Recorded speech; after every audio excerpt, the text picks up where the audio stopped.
హాయిగా బ్రతకాలని, ఆరోగ్యంగా బ్రతకాలని, ఆర్థిక సమృద్ధితో బ్రతకాలని, ఎవరికి చేయి చాపకుండా హాయిగా ఆనందంగా బ్రతకాలని ప్రతి మనిషి కోరుకుంటాడు. ప్రతి మనిషి దానికోసం ప్రయత్నం చేస్తాడు. ఒకవేళ తన బ్రతుకు హాయిగా సాగిపోతే దేవా మీకు స్తోత్రం అంటాడు. ఒకవేళ తన బ్రతుకు బద్దలైపోతే నా కర్మ, నా బ్రతుకింతే, నా తలరాత అని వాపోతూ ఉంటాడు. కాబట్టి రాత్రి మన బ్రతుకులు బాగు చేయాలని, మన బ్రతుకుల్ని భాగ్యవంతంగా మార్చాలని, మన బ్రతుకు దినములన్నిట కృపాక్షములు వెంట నడిపించాలని దేవుడు ఆశించి బ్రతుకు గోరువాడు ఎవడైనా ఉన్నాడా? మేలు నొందుచు అనేక దినములు బ్రతుకు గోరువాడు ఎవడైనా ఉన్నాడా అని దేవుడు పిలుస్తున్నాడు.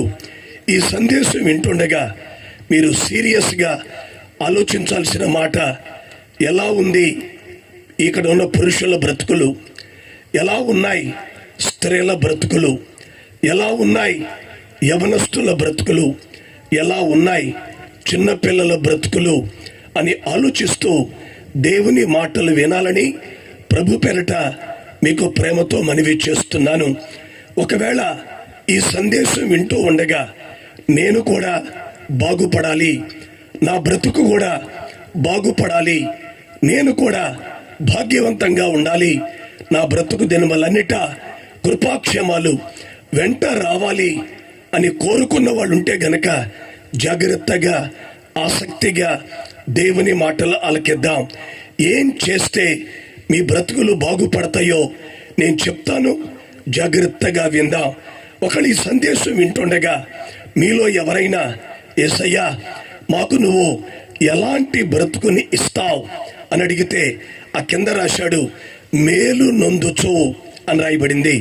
మేలు నొందుచు అంటే శారీరకంగా, ఆర్థికంగా, ఆరోగ్యపరంగా, ఆత్మీయంగా, కుటుంబ పరంగా అన్ని కోణాల్లో కూడా మనకి మేలు వెంబడి మేలు ఆ దేవుడు ఇవ్వాలని కోరుకుంటున్నాడు.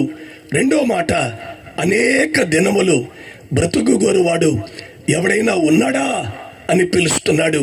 అనేక దినములు అంటే భూమి మీద పూర్ణారోగ్యంతో దీర్ఘాయుతో నింపబడి నీ పిల్లల్ని చూస్తూ చచ్చిపోయిన తర్వాత పరలోకంలో కూడా యుగ యుగాలు నువ్వు బ్రతకాలని దేవుడు కోరుకుంటూ ఈ పిలుపును మనకు అందిస్తున్నాడు. కాబట్టి ఆయన అంటున్న మాట, బ్రతుకు గోరువాడు ఎవడైనా ఉన్నాడా? మేలు నొందుచు అనేక దినములు బ్రతుకు గోరువాడు ఎవడైనా ఉన్నాడా అని దేవుడు పిలుస్తున్నాడు. నేను మన బ్రతుకులు బాగుపడాలంటే ఏం చెయ్యాలో చెప్పే ముందు, మన బ్రతుకులు భాగ్యవంతం అవ్వాలంటే ఏం చెయ్యాలో చెప్పే ముందు, మన బ్రతుకు దినములన్నిట కృపాక్షేమాలు వెంట రావాలంటే ఏం చెయ్యాలో చెప్పే ముందు, ఈ బైబిల్ గ్రంథంలో కొంతమంది భక్తులు, వ్యక్తులు వారి బ్రతుకుల గురించి కొన్ని అభిప్రాయాలు, కొన్ని అనుభవాలు మనతో పంచుకున్నారు. వారు ఏం చెప్తున్నారో నేను వివరించి ముందుకెళ్తాను. జాగ్రత్తగా దేవుని మాటలు ఆలకిద్దాం. ఊసు దేశంలో యోబు అనే ఒక భక్తుడున్నాడు. ఆయన భయభక్తులు గలవాడని, చెడుతనాన్ని అసహించుకున్నాడని, అసలు అట్లాంటి వాడు భూమి మీద లేడు అని దేవుని ద్వారా సాక్ష్యం పొందాడు. అంత మాత్రమే కాక భార్య, 10 మంది పిల్లలు, గొప్ప వ్యాపారం, బాగా ఆస్తి, అద్భుతంగా జీవితం ముందుకు సాగిపోతుంది. ఇంకా చెప్పాలంటే ఆ ఊరిలో ఆయన పెద్ద మనిషిగా ఉన్నాడు. ఎవరైనా ఆయనకి ఎదురైతే లేచి నమస్కారం పెట్టేవాళ్ళు అని బైబిల్ చెప్తోంది. ఇంకా చెప్పాలంటే ఆయన సంగతి చెవినబడిన ప్రతి వాడు కూడా మీకేంటండి అదృష్టవంతుడు అన్నారని బైబిల్లో రాయబడింది. అట్లాంటి యోబు గారి దగ్గరికి వెళ్ళి, అయ్యా యోబు గారు, మీకు వ్యాపారం బాగుంది, ఆస్తి బాగుంది, భార్య, పిల్లలు, పెద్ద మనిషి, అదృష్టవంతుడు, ఇంత గొప్పగా బ్రతుకుతున్నారు కదా, మరి ఇప్పుడు మీరు చెప్పండి అయ్యా మీ బ్రతుకు ఎలా ఉంది అంటే చదవకర్లా. యోబు గ్రంథం 10వ అధ్యాయం 1వ వచనం. యోబు గ్రంథం 10వ అధ్యాయం మొదటి వచనములో యోబు గారు తన బ్రతుకును గురించి ఏం చెప్పాడంటే, నా బ్రతుకునందు నాకు విసుగు పుట్టింది అని రాయబడింది అక్కడ.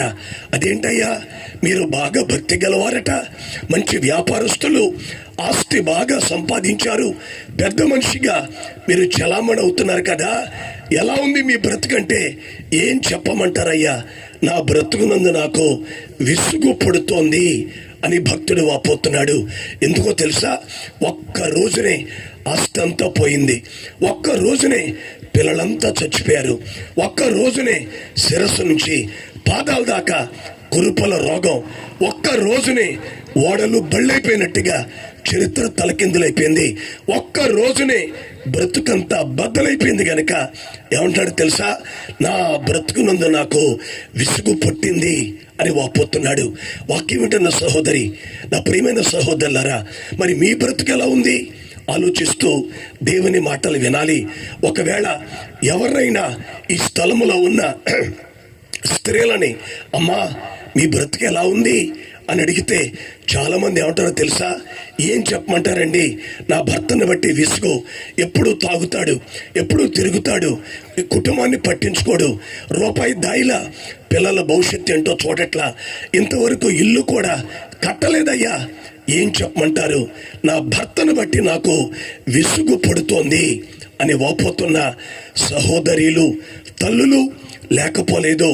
ఒకవేళ ఎవరైనా పురుషుల్ని, అయ్యా మీ బ్రతుకు ఎలా ఉంది అని అడిగితే చాలామంది పురుషులు కూడా, నా భార్య నన్ను ప్రేమించట్లేదయ్యా, నా భార్య నన్ను గౌరవించట్లేదయ్యా, నా భార్య రూపాయి పొదుపు చేయట్లేదయ్యా, నా భార్య వల్ల నా జీవితం అంతా విసుగుతో వేసారిపోతున్నా అని ఏడ్చేవాళ్ళు కూడా లేకపోలేదు.